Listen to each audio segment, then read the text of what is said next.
Reports no நேயர்களுக்கு அன்பு வணக்கம். இன்னைக்கு நம்ம எந்த தலைப்பை பத்தி பேச இருக்கோம் அப்படின்னு பாத்தீங்கன்னா, காலியாகும் காங்கிரஸ் கூடாரம் அப்படின்னு நெட்டிசன்கள் சிலர் கருத்து தெரிவிச்சிருக்காங்க. அவங்க என்ன சொல்லியிருக்காங்க அப்படிங்கிறத இந்த வீடியோல நம்ம பார்க்கலாம்.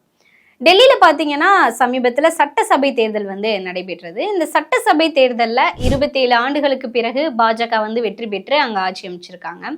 இது ஒரு பக்கம் இருக்க, காங்கிரஸ் தொடர்ந்து 3வது முறையும் அங்க தோல்வி அடைஞ்சிருக்கு. இதுதான் இந்த மாதிரியான விமர்சனங்களுக்கு காரணமாக சொல்லப்படுது அப்படின்னு சொல்லணும். டெல்லியில பாத்தீங்கன்னா ஷீலா தீட்சித் தலைமையில காங்கிரஸ் தொடர்ந்து 3 முறை அங்க வெற்றி பெற்றிருக்காங்க. ஒரு காலத்துல டெல்லி காங்கிரஸோட கோட்டை அப்படின்னு கூட சொல்லப்பட்டுச்சு. இந்த நிலையில இப்ப தொடர்ந்து 3 முறையும் தோல்வி, ஒரு தொகுதியில கூட வெற்றி பெறல. இது காங்கிரஸ்க்கு ஒரு வெட்கக்கேடான விஷயம் அப்படின்னும், காங்கிரஸ் பாத்தீங்கன்னா கூட்டணி அப்படின்ற பேர்ல மற்ற கட்சிகளோட முதுகுல ஏறி சவாரி செய்யுது அப்படின்னும், தனித்து நின்னா ஒரு தொகுதியில கூட காங்கிரஸ் வெற்றி பெறாது அப்படின்னும் சொல்லியிருக்காரு.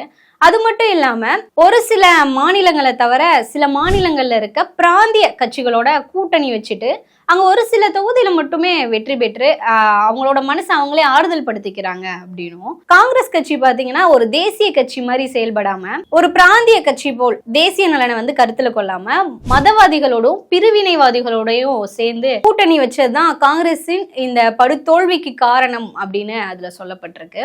காங்கிரஸ் பாத்தீங்கன்னா தோல்விக்கான காரணம் என்ன அப்படின்னு ஆராய்ஞ்சு அதை களை எடுக்காம, தோல்வி அடைஞ்சிட்டா அதுக்கு காரணம் தேர்தல் இயந்திரம் சரியில்லை, பாஜக சதி பண்ணிட்டாங்க, இந்த மாதிரியான ஒரு கருத்துக்களை தெரிவிச்சுட்டு காங்கிரஸோட நிழல் அப்படின்னு சொல்ல போற ராகுல் காந்தி வெளிநாடுக்கு சுற்றுப்பயணம் போயிடுவாரு அப்படின்னும் அதுல கருத்து தெரியப்பட்டிருக்கு.